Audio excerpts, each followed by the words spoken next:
Welcome to session 3 of Multicultural Ministry, and tonight's session is on life in a multicultural society. But the focus and the topic of this lesson is identity. And you may have noticed at the very beginning of our lesson, we began with a question that God asked Adam and Eve. After they had been confronted by Satan, God raises a question that goes a bit deeper than it may appear. But he asks Adam and Eve, "Who told you you were naked?" Genesis 3:11. Who told you you were naked? And the question is significant because it raises other concerns about identity. For the first time, they self-identified as being naked and hiding from God and fear, hiding from God and embarrassment and shame, hiding from one another. So identity is a very powerful thing, and it's one of the first things that comes to the surface in the fall of man. So we began there, and I asked the question: what does this suggest about, or what does it infer about our identities today? Very interesting question. So this is where we begin. And then there are a couple of things at work from this point as we go into the lesson, that you are a person, an individual, and that you belong to a group. So you're a connected person. You belong to a larger society or to several other groups, whether it be national, cultural, um, or a number of other kinds of identities that you may have. The connection between you and all of these other layers of who you are, we call identity or identification. You identify with a group, with various aspects of groups. And I want you to begin to think about, to what group do you identify with most? To what group are you most loyal to? To what group do you feel reflects most of who you are, and you perhaps use the most to identify with? Whatever group we belong to is going to determine the structure and the characteristics of our life. And so it's important for us to know to what we belong, to what group we belong, culturally, ethnically, um, subculturally, what groups we belong to. We develop those identities that we have by relating to the people in our group. They form the rules, the codes, the things that kind of guide us in our understanding of ourselves and our behavior. So we can't develop those identities without other people, particularly in our groups. But also it expands to the other groups that we run into. They help us form a deeper sense of who we are, because we recognize that other groups are different from us. So hopefully in your reading, in the lessons of this week, those things will begin to emerge. I briefly touch on why groups form. So there's a little bit of discussion about why groups form and how they form. But more importantly, what happens in groups that shape identity is what we talk about in this week. There is a theorist by the name of Margaret Brewer who coined the phrase optimal distinctiveness.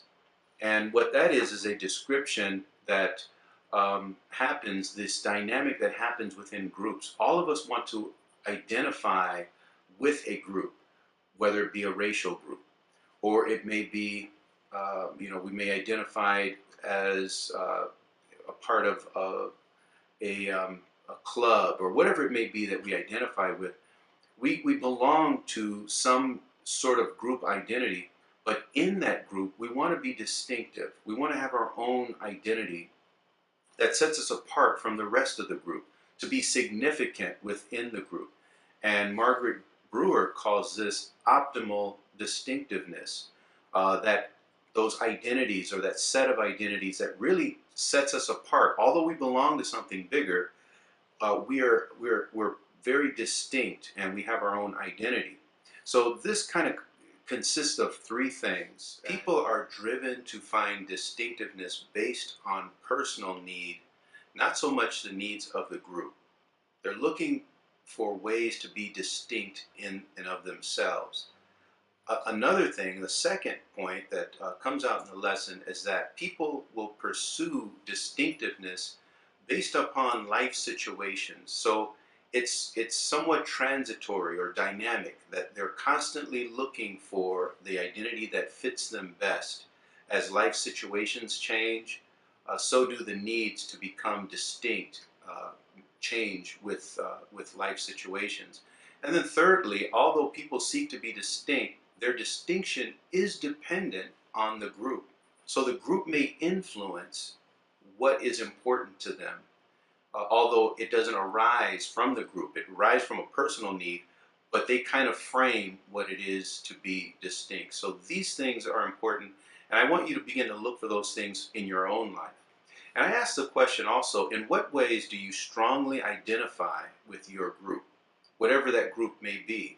It could be as a student, it could be as a part of an ethnic group, a part of a movement, a subculture.